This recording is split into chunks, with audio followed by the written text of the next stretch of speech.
ამ ვიდეოს დააწყაბე და ახლა მიყურებ და მისმენ. დიდი ალბათობით ხარ ქალი, გოგო, რომელიც ცხოვრების რაღაც ეტაპზე მაინც განიცდი და მამის დანაკლისს და დეფიციტს და დიდი ალბათობით აიდენტიფიცირებ ისეთ თემებთან თავს, როგორც არის ჰიპერდამოუკიდებლობა, მე ყველაფერი შემიძლია, მე ყველაფერი უნდა ვიცოდე, ამასთანავე გადაჭარბებული თვითკრიტიკულობა და როგორც საკუთარი ისე სხვებისგან იმაზე მეტის მოთხოვნა, ვიდრე საჭიროა, შეიძლება იყო ისეთ ურთიერთობებში, რომლებიც შედარებით პრობლემატურია, ან დესტრუქციული, ან შეიძლება გქონდეს მუდმივი გარე ვალიდაციის მოთხოვნილება, რომ ვიღაცამ დაინახოს, რამდენად კარგი ხარ, რომ საკმარისი ხარ, მაგრამ პარალელურად გეშინოდეს საზოგადოებაში აქტიურად გამოჩენა და შენი ხმის გაჟღერება. მოკლედ, ეს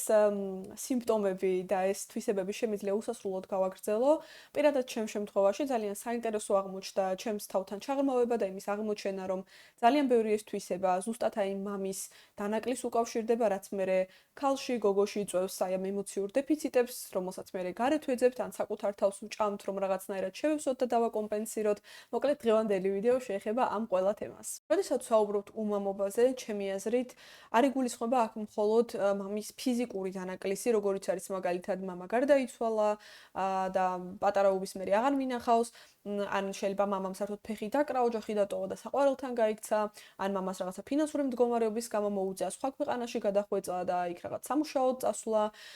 არამედ ეს შეიძლება იყოს ემოციური დისტანციაც და დანაკლისიც, როგორიც არის მაგალითად მამა აქვე იყო ყურის ძირში, რაღაცა ტახტზე წამოკოტრიალებული, ლუდს მირთმევდა, ფეხბურთს უყურებდა, მაგრამ გარტყმაში არ იყო საერთოდ სახში რა ხდებოდა, ძალიან გულგრილი იყო და საერთოდ არ იყო მოკლედ ჩართული ჩვენს აღზრდის პროცესში. ან შეიძლება იმაზე მეტად იყო ჩართული, ვიდრე მინდოდა და იყო ძალიან მაკონტროლებელი ტიპაჟი, შეიძლება ძალადობდა კიდეც ჩვენზე ემოციურად და ფიზიკურად. მოკლედ, როგორც ყველა გზა რომში მიდის, ჩემი აზრით, აქაც ყველა кейს მივყავართ იქამდე, რომ გოგო ვერ განიცდის მამისგან ემოციურ ჩართულობას, სიყვარულს, რაც მთავარია, მიმღებლობას და იმის განცდას, რომ მამისთვის ის რაღაცას ნიშნავს. როგორც თქვი, მამის როლის დანაკლისი ქალის ცხოვრებაში ძალიან ბევრ ასპექტში იჩენს ხოლმე თავს და ხშირად გგონია, რომ ან ჩვენ ვართ დამნაშავე, ან მეორე მხარე აშოვებს რაღაცას, ან საერთოდ მამას მივწოდებით და იმას გადავაბრალებთ ხოლმე, რომ ესეთი და ასეთი იყო. ჩემი აზრით, არც ერთი არ არის ამ სიტუაციაში დამნაშავე, უბრალოდ პატარაობაში რაღაცები, რაც შემოგვესწავლა, ფეთერნები, დამოკიდებულება, მამა თუ წავიდა, აღვიქვით, რომ მიტოვებულები ვართ და სიყვარულს არ ვიმსახურებთ და მე იქ რაღაცა პარტნიორსაც ვტანჯავთ ამ ჩვენი რაღაცა შინაგანი შფოთვით. მოკლედ, აი ეს ყველაფერი ერთად რო გროვდება და რაღაც ზვავებით ჩამოწობა და გზადაგზა კრიფავს ხოლმე ძალიან ბევრ საინტერესო რაღაცას, უბრალოდ ქმნის ისეთ გარემოებებს, სადაც ვართ ხოლმე. და ეს არ მგონია რომ იყოს განაჩენი, უბრალოდ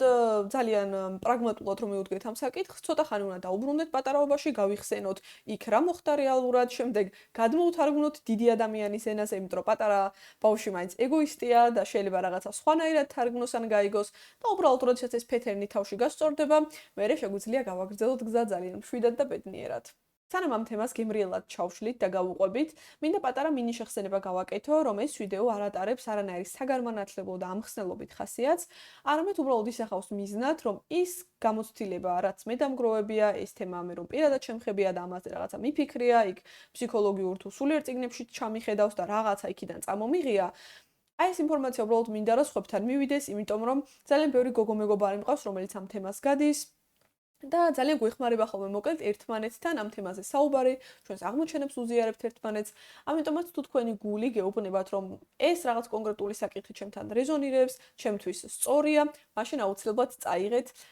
გაიაზრეთ და დიდი იმედი მაქვს, რომ გამოგადგებათ. თავდაპირველად შაბლონურად რო გავყვეთ ცოტა და რაღაც ახალი ბურბალი არ გამოვიგონოთ ამ ვიდეოსთვის. ძალიან საინტერესო მიგნებაა ის, რომ როგორც ამბობენ, დედა რაღაცა აძლევს ბავშვს უპირობო სიყვარულს, მიმღებლობას, ემოციური დაცულობის განცდას და მამა არის ის, რომელიც აძლევს რაღაც სიმყარის, სტაბილურობის, თვითრწმენის შეგრძნებას. აი, როდ გახარდა ფეხქვეშ რომ იწაგაკ, აი მაგის განცდა, ჩემი აზრით არის ის განცდა, რაც მამის როლს უკავშირდება ადამიანის ცხოვრებაში. აი მაგალითად მიდი შვილო ხეზე ადი, თუ გადმოვარდი დაგიჭერ, ან მიდი იქ მეგობრებში გაერიე, თუ რამეა დამიძახე და მოვალ, ან რაღაცნაირი ზურგი რო გაქვს უკან, რომელიც გიცავს რაღაცნაირად ფარივით, აი ამასთან ასოცირდება ჩემთვის მამა. ბავშვებმა რო იციან ხოლმე რომ ეხლა მამა ჩემი მოვა, პანჩურს ამოგარტყავს და ამერიკაში გადაგაგდებს. აი თითქოს როგორც სულელური ფრაზაა, მაგრამ ძალიან კარგად აღწერს რეალურად აი რაღაცა მამის როლს. ანუ ძალადობრივს კი არა რომ ვიღაცასთან მივა და პანჩურს ამოარტყავს. არა, აი ნდობა რომ თუ რამეა მამა მოვა და ანუ даже იმდენად ენდობი ამ ადამიანს, რომ უშვებ პატარაობაში, რომ შეიძლება ერთი პანჩურით ვიღაცა ამერიკაშიც კი გადააგდოს. და როდესაც რაღაცა ეს დამცავი ჟილეტი თუ არ ვიცი ფარი არ გაქვს გარშემო, მით უმეტეს ქალს, აი აქ დაურთავ სავარაუდოდ ჩემს ართ-თერაპიულ ჩანახატს. ქალი იკრავს რაღაცნაირი ჯავშანს გარშემო. და თან თუ პატარა ასაკში ხდება ეს მამის დამცველობითი ფუნქციის მოშორება ქალისგან, ზუსტად იმას საკში მგონია, რომ იჭედება ქალი, რომელშიც იყო და ხედავთ როგორი პატარა გოგოც ის ამ ჯავშნის ქვეშ და იმიტომ რომ ძალიან დაუცველად გრძნობს თავს, აი თითქოს რაღაცა ის არც რო გაისვრი და რაღაცა აი ჰაერში გასტყორცნილი ის არის არც ცისა არც მიწის და აი სადაცაა ჩამოვარდება და დაშვებას დაიწყებს აი ესეთ არასტაბილურობის განცდასთან ასოცირდებოდა ჩემთვის პირადად რაღაცნაირად მამის არყოლა და აი ამ ჯავშანს რო იქმნი შენ ცდილობ რომ შენი თავი იმ გარეზე მოქმედებისგან დაიცვა რისგანაც იდეაში რაღაცნაირად მამას უნდა დაეცავი ძალიან ხშირად არის ხოლმე რომ გოგოებს ასევე უბნებიან დავშოთ რა კაცივით დადიხარ, რა უხეში მიხრა მოხრა გაქვს, ეგეც იგივეს განასახიერებს რომ აბა მოდი მომეკარე და დაგარტყავ. ანუ სულ რაღაცა თვით გადარჩენის და რაღაცა დაარტყმის რეჟიმში ხარ, რომ იმიტომ რომ უკან უბრალოდ ზურგი არ ყავს და იცი რომ შენ მოგიწევს შენი თავის გადარჩენა და რაღაცა სხვა მშველელი არ არის. ან რაღაცა ძალიან ცალწარმაწეულები დადიან ხოლმე ეს გოგოები და იმაზე მეტად მკაცრები არიან, ვიდრე სინამდვილეში არიან და ანუ ეს ყველაფერი უბრალოდ მიდის იქამდე, რომ ადამიანი არ გრძნობს თავს დაცულად. პირადად მე ძალიან ხშირად მაძლევდნენ ხოლმე შემჩნევას იმაზე, აქედან მოკითხვა დედაჩემს, რომ როგორ შეიძლება უწინადადება დასრულებული არ მქონდეს, რაღაცას გიყვები და ყველაფერზე მითხრა ვიცი. ანუ არ არსებობს რაღაცა, რასაც პასუხი არ გაქვს, რომ იციო და რეალურად ეგ არ არის იმაზე, რომ ძალიან დიდი ეგო მაქვს და მგონია რომ ყოვლის მცოდნე ვარ. არა, უბრალოდ ეგეც თავდაცვის მექანიზმი არის რეალურად, იმიტომ რომ ვაიდამ ვინმე სუსტად არ აღმიქვას და ვაიდამ ვინმე არ იფიქროს, რომ ეს რაღაცა მამის გარეშე ან ცოდნის გარეშე, ან ცოდნაც რაღაცნაირი ძალა არის. რაღაცას თქვა დამცველი ფარის გარეშეა და აი მოვატყუებ ან გავაწუწურაკებ და ამიტომაც ყველაფერზე მეც ესეთი სახით ვამბობდი დიახ ვიცი. ნუ ახლა ამაზე მეცინება და მართლა ისე რეფლექსურად მაგ გამჩნდა რომ მუშაობ ხოლმე რომ მართლა ადამიანს ვაცადო, მითხრას იქნებ რა უნდა.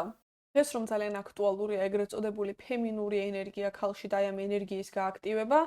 ამასთანაც ძალიან დიდი ბრძოლები გვაქვს ხოლმე იმ ქალებს, რომელთაც მოგვიწია მამის გარეშე გაზრდა, რადგან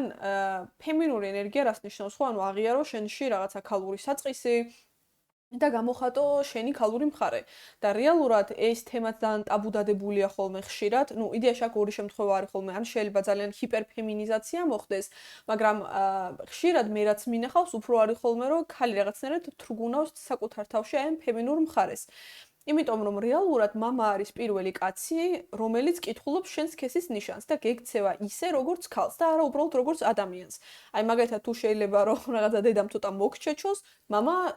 ხელს არ დაგარტყავს, იმიტომ რომ კაცები ქალს ხელს არ ურტყავენ. იქ რაღაცა მამა რომ ვარდისფერ კაბას მოგიტანს და ჩაიცნობს და დატრიალდები საყვარლად და უი მამას პრინცესა და ასე შემდეგ, ანუ მან გრძნობ რეალურად რომ ხარ ქალი მამასთან სწავლობს ქალი, რაც ნიშნავს, რომ გააჟღეროს საკუთარი სურვილი, არ მობეხლა მაინდა-მაინც რაღაც კაპრიზებზე იაროს, მაგრამ აი მამა ეს მომიტანე, მამა ეს გამიკეთე და ანუ მამაც რო გარბის თავკუთ მოგლეჯელი ოღონ თავის შულს ასიამოვნოს, ნუ კარგ და ჯანსაღ სიტუაციას განვიხილავ. აი ეს რაღაც ფემინური, თუნდაც ეს მიღების უნარი რო გაქვს და შენ არ გარბი ხარ აქეთ რო ყველას ყველაფერი შეუსრულო, ამ ყველაფერსაც მამა გასწავლის. და როდესაც ქალს აი ეს მამისა და ქალიშვილის, ზოგადად კაცისა და ქალის მოდელი თავიდანვე ჯანსაღად არ აქვს ჩამოყალიბებული და არ არის მიხვედრილი, რომ კი ეს ესეა და კაც პირიქით სიამოვნებს, რომ შენ რაღაცას ეუბნები და იმას მოაქვს და რაღაცა კაცმა რო ყვავილი უნდა მოიტანოს და კაბა რო გაცვია რო უნდა შეგაქოს და სულ ამას თავი დავანებოთ, შენ რო შინაგანად როგორც ქალმა ეგრე რო უნდა იგრძნო თავი და შენი ეს სინაზე და მოკლედ სინარნარე გარეთ გამოიტანო, ეს ძალიან რაღაცა თქოს მოშლილი არის ხოლმე ქალებში, ვინც უმამოდ გაიზარდა, ან საერთოდ ვერ ხვდებიან, რომ ეს მომენტი საერთოდ არსებობს და მაგიტოა ხოლმე, რომ მე ნახევარი მსოფლიო ქალების ხან ბალიზეა, ხან რაღაცა ინდონეზიაში, რომელიღაც კუნძულზე და ცდილობს, არ ვიცი, ეს თავისი ფემინური მივიწყებული ენერგია გაიღვიძოს, რაღაცა რიტუალებში იღებს მონაწილეობას და ასე შემდეგ. რეალურად ეს ძალიან მტკივნეული თემაა ძალიან ბევრი ქალისთვის და კარგია რომ ამაზე ცნობიერება მაღლდება, რადგან თუ ქალშია ეს ფემინური ფლოუ არ ცირკულირებს და ამით ქალი არ ასხივებს და არ ელაპარაკება სამყაროს და სამყაროსგანაც ვერ იღებს მერე წყალობას, ძალიან ბევრი მენტალური, ფიზიკური, ფსიქიკური პრობლემები ჩნდება ხოლმე ქალის ორგანიზმში. თუმცა ეს ცალკე თემაა და ამაზე რო არ გავჩერდეთ დიდხანს და დაუბრუნდეთ მამის და ქალიშვილის ურთიერთობას, აი ეს თუნდაც ფემინური ენერგია რაც არის, რომ მიიღების უნარი, რომ შეგიძლია სამყაროს გული გაუხსნა, ესაც ჩემი აზრით მამის და ქალიშვილის ურთიერთობაში ყალიბდება, რადგან მამა არის პირველი კაცი, რომელსაც ქალი რეალურად ენდობა, გულს უხსნის და აი მის მოწყვლად მხარეს აჩვენებს, რომ აი მამა ეს მტკივა, მამა ის მინდა, მამა იმან მაწყენინა, მამა ეხლა ისე ვარ, მამა ის, მამა ეს. ამდენი მამა მგონი ცხოვრებაში არ მეთქვამს. და როდესაც არ ყოლია ცხოვრებაში ადამიანი, რომელსაც ენდობი და რომელსაც შეგიძლია რომ გული გადაუშალო, ეს ორი მიმართულებით ვითარდება, რომ ერთია, რომ ძალიან ჰიპერდამოუკიდებლობაში ვარდება ქალი და იწყებს, რომ არ მინდა არც თქვენი მამა, არც თქვენი დედა, მე თვითონ გავაკეთებ ყველაფერს და არ მჭირდება არავინ და ეს ტოქსიკური ფემინიზმი რაც არის, რომ არ გვჭირდება კაცები და ჩვენ თვითონ მივხედავთ ყველაფერს. ან მეორეა, რომ დავუშვათ თუ ქალმა მიმართა მამასთან ფიზიკურად არსებობდა, მაგრამ ემოციურად დისტანციური იყო და ასე ვთქვათ, ფეხებზე დაიკიდა ამ ბავშვის თხოვნა და მოწყვლადობა, მაგ შემთხვევაში ქალი კეტავს ხოლმე თავის გულს, არავის არ უშვებს შიგნით და ეს რაღაც ფეთერინო დავუშვათ, კაცები უარგისები არიან, კაცს ვერ ენდობი და ყველა კაცი ერთნაირი დეგენერატია. ანუ აი ეს მაშინ ყალიბდება ხოლმე და რეალურად ძალიან ბევრი კარგი კაცი დადის გარშემო, მაგრამ თუ გულს არ გახსნი, ის ადამიანი ფიზიკურად ვერ დაგინახავს რა ხარ და ვერ შემოვა შენთან კონტაქტში. პირადად მე ვიყავი შოკში, როდესაც გავიგე და მივხვდი თუ რამდენ თემას უკავშირდებოდა ეს მამის არყოლა და დეფიციტი. თუმცა პირად ურთიერთობებს მინდა შევეხო და მათზე მამის არყოლის ზეგავლენას, სხვა შორის ურთიერთობებს რაღაც პატარა ვიდეო იუმორისტულ ჟანრში მაქვს ჩაწერილი, ზემოთაც და ქვემოთაც დავლინკავ და შეგიძლიათ ნახოთ. და ძალიან საინტერესო დაკვირვებები მაქვს ამაზეც, რაც ასევე ჩემმა მეგობრებმა გამიზიარეს, თუ როგორ ასე ვთქვათ, მანიფესტირდება მამის არყოლა ურთიერთობებში. აქ შეიძლება რამდენიმე სცენარი განვითარდეს, თუმცა ერთ-ერთი ყველაზე ხშირი, რომელიც მინახავს, არის რომ ქალს აქვს ძალიან მოშლილი საკუთარი პირადი საზღვრები. აი, თუ გახსოვთ და თუ გყოლიათ მამა პატარა ასაკში მაინც, აი დავუშვათ ვიღაცა ბიჭი მოგეწონა და მამისთვის გიჩვენებია და მამა რაღაც კრიტიკულად უდგება ხოლმე, ან რაღაცა მაღალ სტანდარტებს აწესებს, რომ შვილო შენ მეც იმსახურებ. ანუ განა დედა არ გეუბნება ამას, უბრალოდ მამაა ხოლმე ის, რომელიც უფრო ძალიან ის აქტიურად შემოგიძახებს, რომ იცი რა, ჩაიხედე რა სარკეში, ბევრად კარგს იმსახურებ. გარეგნულ მხარეზე არ არის, შეიძლება იმ ბიჭის თვისებები არ მოწონდეს, აი რაღაცა მამებთან რო აყავთ ხოლმე და მამა რო გამოცდას უწყობს, აი რაღაცა ეს ბარიერები ძალიან დაბალზე არის დასული და განსაკუთრებით მაშინ, როდესაც ქალს არ ქონია ეს მამის სითბო, მზრუნველობა და ძალიან შეერია და უნდა ეს რაღაც კაცისგან რომ მიიღოს მზრუნველობა, სიყვარული, ვალიდაცია, ძალიან მცირე სტანდარტებით, ძალიან დიდი დათმობებზე მიდიან ხოლმე ჩემი დაკვირვებით. თან ამას ემატება ის მომენტი, რომ დავუშვათ მამა პატარაობაში წავიდა, ან მიგვატოვა, ან ასე შემდეგ და ქალის გონებაში ხშირად იბეჭდება, რომ მე შეიძლება არ ვარ ამ სიყვარულის ღირსი, მამის მზრუნველობის და მე ეს ყველაფერი უნდა დავიმსახურო. და ეს დამსახურება გონიათ რომ იმდენად რთულია, იწყებენ ყველაფერზე კი-კი-კის ძახილს. ანუ ყველას ცდილობენ რომ თავი მოაწონონ, ყველას ყველაფერზე ეთანხმებიან და აი ამ კი-კი-კის ძახილში ისეთ პარტნიორებთან შედიან ურთიერთობაში, რომელიც მართლა ვიღაცა არ რჩება დეგენერატი აღმოჩნდეს და მერე მთელი არ ვიცი ცხოვრება ნერვები დაგაწყვიტოს. ნუ ამ ყველაფერს შემდეგ ის ამძაფრებს, რომ საზოგადოებისგან ხდება წახალისება ამ კარგი გოგოს სინდრომის და მდგომარეობის, ვაიმე როგორი დამჯერია, როგორ შესიცინებს თავის ქმარს თვალებში თუ პარტნიორს,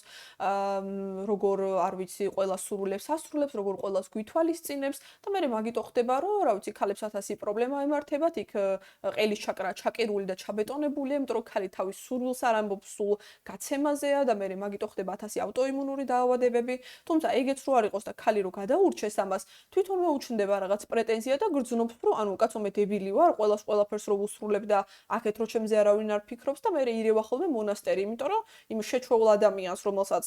ყველაფერი, იმიტომ რომ ის სიყვარული მოგეპოვებინა და დაგემსახურებინა და იქ რაღაცა მამასთან ანგარიშები გაგესწორებინა, მაგის ხარჯზე რო ეფოფინე ზემოდან, ეხლა უი მეც მინდა და მოკლედ მე მანდ საერთოდ ახალი ციკლი მიდის ხოლმე. ან სცენარი შეიძლება ისიც განვითარდეს რეალურად და ისიც ძალიან საინტერესო მგონია, როდესაც ქალს დიდად საზღვრები შეიძლება მოშლილი არ აქვს და პარტნიორისგან ითხოვს უბრალოდ რომ იყოს მისი მამა რაღაცნაირად, ანუ იმ არარსებულ მამას ეძებს პარტნიორში, რომელიც არ ყოლია. აი დავუშვათ მამა რო კაპრისს აგისრულებს, ტანტრუმს რომ მოაწყობს და თავზე ხელს რო გადაგისვამს, თუ აი ეგ არ გქონია, ხშირად იგივე რაღაცებს იმეორებენ ხოლმე და ცოტა ინფანტილურ შთაბეჭდილებას ტოვებენ ურთიერთობებში. ან დავუშვათ თუ აი მამას რო დაურეკავ და გამოვარდება სამსახურიდან და ჩუპაჩუპს მოგიტანს, გაკოცებს შუბზე და დაბრუნდება უკან. ესეთი რაღაცა გადაჭარბებული, რაღაცა აუხდენელის, ახდენის მომენტები, ჩემი აზრით, ცოტა არარეალურია პარტნიორულ ურთიერთობებში, იმიტომ რომ ყველა ადამიანს ჩვენი ცხოვრება გვაქვს და ეხლა რო დაგირეკავ, ჩემთან გაჩნდი და იქ რაღაცა ადამის დაევას ჩაკმეჩილი ვაშლი გამომიტანე ედემის ბაღიდან, ხო, ცოტა არარეალური მგონია. ისევ ჩვენივე მაგალითი რო განვიხილო, როგორც ჩვენ არ მოგწონს, რომ ვიღაცის დედა ვიყოთ და კაცი უნდა კაცობდეს და რაღაცა ბავშვი არ უნდა იყოს, ალბათ ეგრე არ მოწონთ კაცებსაც, როდესაც ქალი რაღაცა ბავშვივით ისტერიკებს აწყობს და მოკლედ ცდილობს უბრალოდ ის რაღაცა მამის დეფიციტები არ მოივსოს. ან მესამე ყველაზე ალბათ ხშირად გავრცელებული შემთხვევაა, როდესაც მიუხედავად იმისა, რომ მამის მოდელი სახლში არაჯანსაღი იყო და შეიძლება მამა ძალიან უარგისი იყო, არ ვიცი, სვავდა რესურსებს არასწორად ფლანგავდა თუ ასე შემდეგ, ქალები ძალიან ხშირად ირჩევენ ხოლმე ზუსტად ეგეთი ტიპაჟის მამაკაცებს. ნუ ერთი ის რომ ზოგადად ტვინი ნაცნობს უსაფრთხოდ აღიქვამს და თუ ის კაცი შეიძლება ისეთივე დესტრუქციულია როგორც მამა, პირველი ტვინი იმას მეუბნება, რომ ეს ვიცით, ეს გვინახავს, ამიტომაც ავტომატურად კარგია. ნუ ეს რაღაცა ევოლუციური მომენტია. თუმცა, აი მაგალითად, თუ მამა იყო ემოციურად დისტანციური, მიუწვდომელი და სულ გჭირდებოდა, რომ რაღაცნაირად მისი ყურადღება მიგექცია, ძალიან დიდი ალბათობაა, რომ ეგეთი რაღაცა ეს ამრიდებლური მიჯაჭულობის მქონე ტიპაშთან დაიჭირა ურთიერთობა. და მან მხოლოდ ის კი არ არის, რომ ეს ნაცნობი არის შენთვის. დამფიქსირებია, რომ ეგეთ სიტუაციებში ქალები ვცდილობთ ვიპოვოთ მამა ჩვენისნაირი ტიპაჟი და გამოვასწოროთ ის ადამიანი. ოღონდ იმიტომ კი არა, რომ იმ კაცის ამრიდებლური მიჯაჭულობის რაღაცა მოდელის მოშლა მინდა. არა, აი მამასთან რაც არ გამომივიდა, მინდოდა რომ აი ის მამასთან დარჩენილი ხიჭვები და რაღაცა გაუსწორებელი ანგარიში, ამასთან გავასწორო და ამით დავიკმაყოფილო რეალურად ის ჩემი მოთხოვნები და სურვილები, რაც მამასთან მქონდა, მაგრამ ვერ მივიღე. და ჩემთვის ძალიან ვაუ მომენტი იყო, როცა გავაცნობიერე, რომ რეალურად აი თუნდაც ამრიდებლური მიჯაჭულობა რო განვიხილოთ ისევ, აი როდესაც პარტნიორს ეუბნები, რომ მეტად თბილი იყავი, რატო ცივდები მომენტებში, რატო ხარ დისტანციური და შოთ რატო გარბის ხო ვიღაცა, მაგ დროს მაგ ადამიანზე უფრო მეტად ელაპარაკები შენ წარსულში იდეაში მამაშენს, რომელსაც ეგ ვერ უთხარი, რომელთანაც ეგ არ გამოგივიდა და მოკლედ იდეაში ამ ადამიანის კი არა, უბრალოდ მამის ყურადღების მიქცევას ცდილობ, უბრალოდ ეს ადამიანიც იგივე მოდელზე ყავს ნაპოვნი. ამიტომაც მაგიტომ არის ჩემი აზრით საჭირო, რომ ეს წარსულის რაღაცები ანგარიშები გავასწოროთ, მივხვდეთ, რომ იქ მამა კი არ გარბოდა, ან ცივი კი არ იყო, იმიტომ რომ იმას არ ვიმსახურებდი, რომ დავუშვათ იმასაც თავისი პრობლემები ქონდა და ეს თვითმყოფადობას და თვითკმარობას რო ადამიანი რაღაცნაირად განიმტკიცებს, მე როგორ ესეთ პარტნიორსაც აღარ მიიზიდავს და მოკლედ წავა ცხოვრება რიკინ-რიკინით. სამივე შემთხვევაში ჩემი აზრით აერთიანებს ორი რამ, ანუ რაღაც საფუძვლად უდევს. ერთი არის ეგრეთ წოდებული abandonment issues, რაც არის რაღაც მიტოვებულობის განცდა, რაც გოგოებს ძალიან ხშირად გვაქვს ხოლმე, როდესაც მამა არ ყავდა და როგორც თქვი, ბავშვები ბუნებით ეგოისტები არიან და როდესაც შეიძლება, არ ვიცი, მამა საერთოდ უბედური შემთხვევის გამო გარდაიცვალა, ბავშვმა შეიძლება მაინც აღიქواس, რომ მე მამამ დამტოვა. და ნუ მე ამაზე აგორდეს მთელი თემები, რომ აი მე ამას არ ვიმსახურებ, მე ისეთი ვარ და ასეთი და მამამ დამტოვა. და ეს ისეთ ყოველდღიურ რაღაცებს შეიძლება გამოვლინდეს, რომ აი შეიძლება გამოშტერდე მართლა. ჩემ შემთხვევაში ზოგადად ვარ ძალიან პუნქტუალური ადამიანი. ნუ გერმანიაში ცხოვრება მას თავის იქნა, მაგრამ ზოგადად ძალიან არ მიყვარს, როცა ვიღაცა აგვიანებს. და მე რო დავფიქრდი, აი 1-2 ჯერ მომიწია რაღაცა სადგურში, ვიღაცას ველოდებოდი და ეს ადამიანი ორჯერ ზედიზედ არ გამოჩნდა და აი ზუსტად 5 წუთით დაიგვიანა. მე ამაზე დამეწყო პანიკა, რომ აი რას ქვია არ მოხვედი და აქ დამტოვე. და ეს სიტყვა რო წამომცდა რომ დამტოვე, მეთქი, всё, ვიცი საიდანაც მოდის, იმიტომ რომ იმ მომენტში აი მე რო ვდგავა რაღაცა ჩემი ჩემოდნებით და ვიღაცას რო ველოდები და არ ჩანს, ზუსტად აი ეგ მიტოვებულობის განცდას, აი abandonment issues მოკლედ მახსენებდა. რეალურად როგორ ორი სხვადასხვა რაღაცა არის, მაგრამ აი ეგ მიტოვებულობის განცდა თუ ადამიანმა თავის თავში მოკლედ არ დაარეგულირა, შეიძლება ესეც სულელურ და მარტივ ყოველდღიურ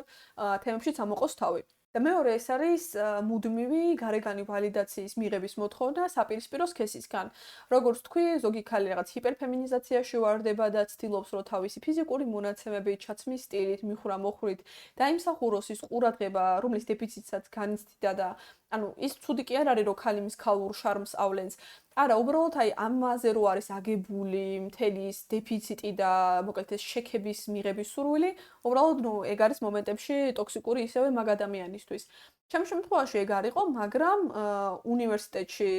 როცა ვსწავლობდი, რაღაცა კაცი პროფესორები თუ შემაქებდნენ და ჩემს აკადემიურ მოსწრებას მოიწონებდნენ, ნუ ძალიან ბედნიერი ვიყავი ხოლმე. თუ არა ეხლა დიდად თავსაც არ ვიკლავდი, მაგრამ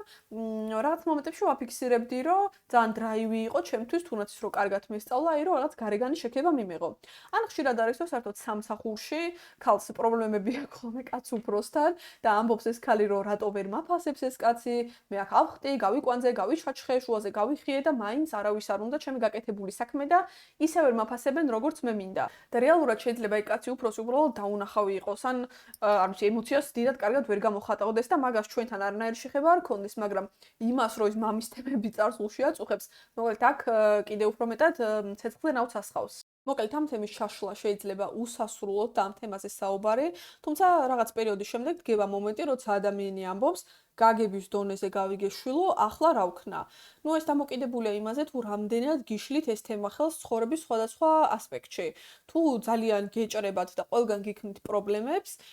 ნუ მაშინ არსებობს სპეციალური დაწესებულებები, იქ დავუშვათ ფსიქოლოგის მომსახურება, სადაც ამ თემის ძალიან კარგად დამუშავება შეიძლება, მით უმეტეს ფსიქოთერაპია წარსულზე არის ორიენტირებული და შეიძლება სასარგებლო იყოს. ჩემ შემთხვევაში მე ამ ტრადიციული მეთოდებისთვის არ მიმართავს, ჩემთვის სახლში სახლური მეთოდებით ასე უფრო კომფორტული იყო ჩემთვის და შემიძლია გაგიზიაროთ 1-2 რამ, მაგალითად, ნუ ძალიან ცნობილი მეთოდია, რომელიც ჩემ თავზე მაქვს დატესტილი, ეს არის წერილის დაწერა იმ ადამიანისთვის,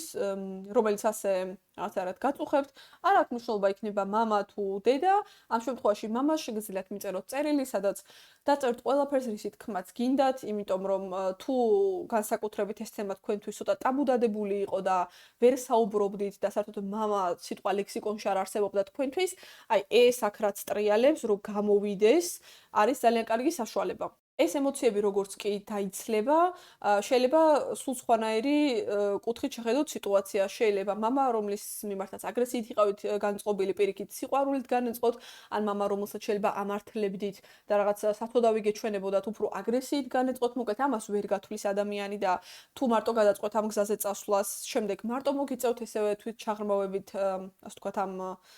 სიტუაციის გაგნება, თუმცა ჩემ შემთხვევაში საბოლოოდ მიდიხარ იმ წერტილამდე, როცა გაქვს სიტუაციის და ასევე მამის